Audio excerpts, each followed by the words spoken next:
Ayan mga kaduli, magandang tanghali. So tanghali na ngayon at yung bagyo ay medyo malapit-lapit na sa atin.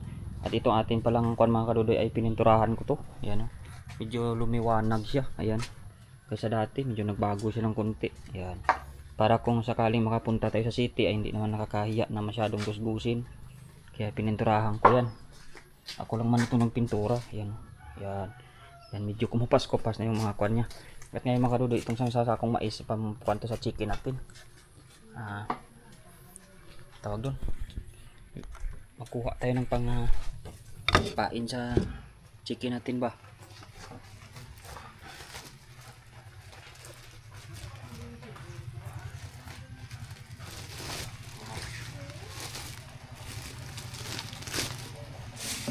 Lagayin natin dito kasi baka bukas di na tayo makapagpain ng chicken sa sama na yung panahon.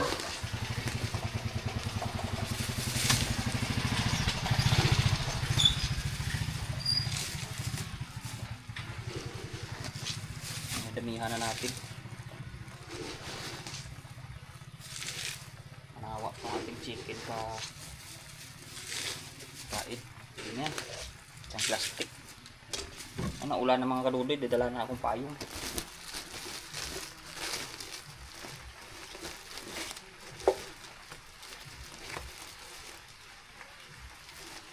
Ano? Ayan. Medyo parang mga kadudoy yung ulan. Ayan o, madami na siya.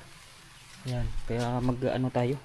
Sikapin natin makapunta dun sa manok or di kaya makaharvest tayo ng kunting sitaw natin doon tapos uwi na tayo. Yan, babay muna. Ayan o, may naiitlog na naman mga kadudoy yung ating chicken.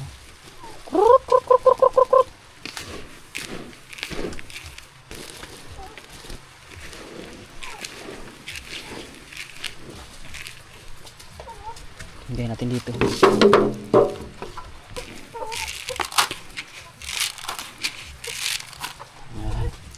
Yan ang diskarte natin. Gawin natin yung ipaisama natin sa yan o, para pukain din la. Ayan o, yung mga iba nating chicken parang doon sa ilog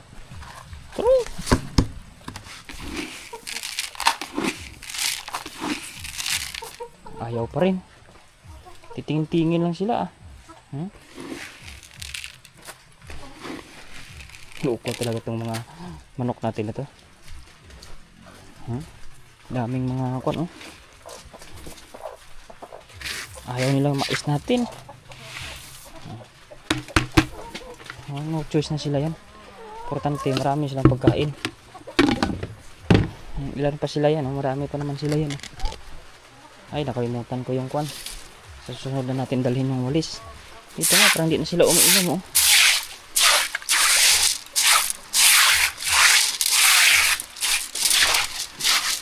palibasa ay kwan sila sa labas gala sila sa labas kaya sila umiinom dito. Ulan naman karudoy, lumalakas na. Yari tayo mamaya pa uwi. May payong naman tayo. Punta pa sana ako sa sitawan, di na natin mapuntahan yan.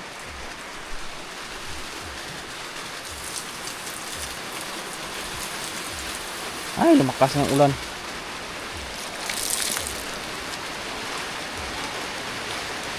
Ayaw nila tingin-tingin lang sila sa ng mais.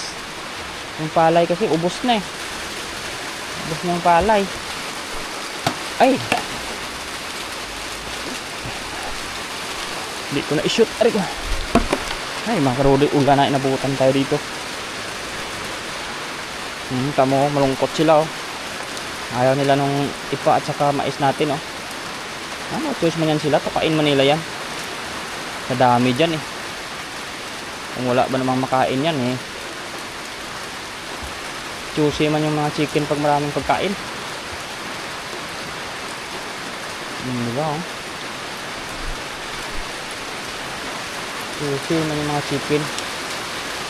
Ayan, itlog naman si naubos na naman ng kanyan ng aso minsan. Hayaan mo na, ito ay bakura natin ng cyclone dyan mga kadudo para hindi sila makalabas, kawawa.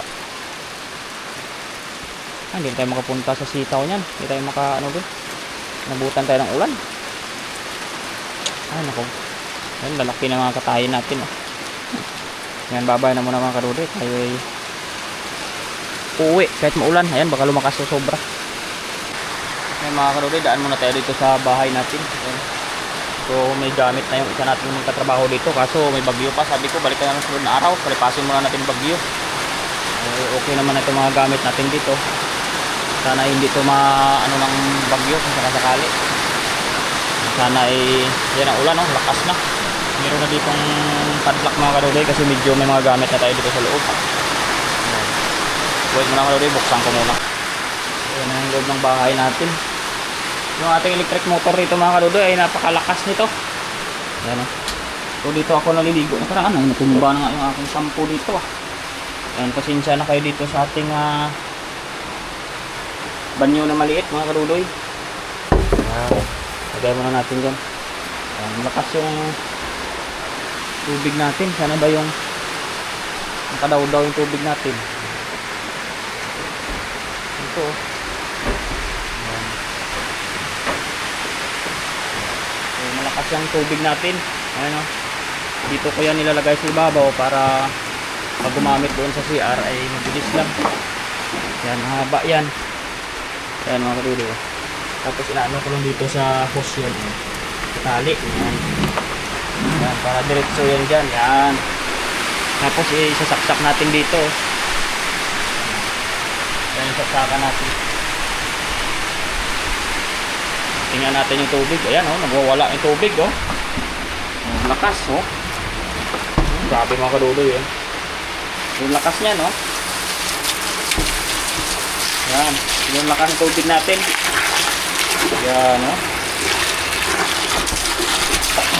So, pag nakaligo ka dito, maglaba, galing sa balon yan. Yan. Yan. Lakas. Grabe, lakas tubig. Kaya wala nang problema dito. Sarap na maligo dito. Yan, no? Puno agad. Yan. Ayan na yung tubig natin dito, mga kadudoy. Yan. Nakahos lang yan. So, may lutuan naman na tayo dito. May CR dito. Walang problema sa tubig. Marami tubig natin. Yan. Tapos ito binutin na natin dito.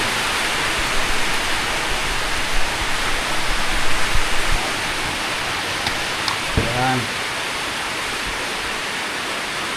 Ito may kuha na rin ito. May lock na rin ito. Yan. Hindi na rin ito agad-agad na kuha din sa labas. Yan. Sarado natin dito. Para kung may mga trabahante tayo dito mga kadudoy, meron silang sariling kuan. Yan o, may mga sangkalan sila dito, may lutuan na, may uling, may kahoy. Lagyan ko pa dito yan sa ibabaw ng kuan, ng tawag doon yung tuyuan. Yan. Lagyan natin dito yan. Tuyuan ng mga ganito, mga kahoy para mabilis magpasilab. Ayan, may tubig tayo dito, panghugas. Ayan o, complete na ito mga kadudoy. Yan. Ayan ito, may bigas din tayo dito. Kain sila dyan, may bigas. May mga plato na rin tayo dito. Yan. May mga kuwan pa tayo dito. Nakunti lang mga ayusin dito mga kadudoy, pero maliit na bagay naman ko. Pero parang may nakalimutan talaga ako dito nakaraan mga kadudoy. Nahanap ko yung aking kuwan. May lagaring bakal pa ako dyan. Yung metro ko. Saan kaya nawala yata yun. Nakanalaglag ko yun dun sa ako. Ay, hanapin ko na lang yun mga kadudoy. Baka na misplace ko lang. Yan, babay muna. At yan na yung ating bahay-bahay dito. May mga dashpan naman tayo dyan, walis. Pero mga ano pa rin. At dito yung maging kwarto. Humigi. Yan. Kung sakaling may tulog dito, dito yung maging kwarto. Kaya safe naman dito. Wala pang unan lang.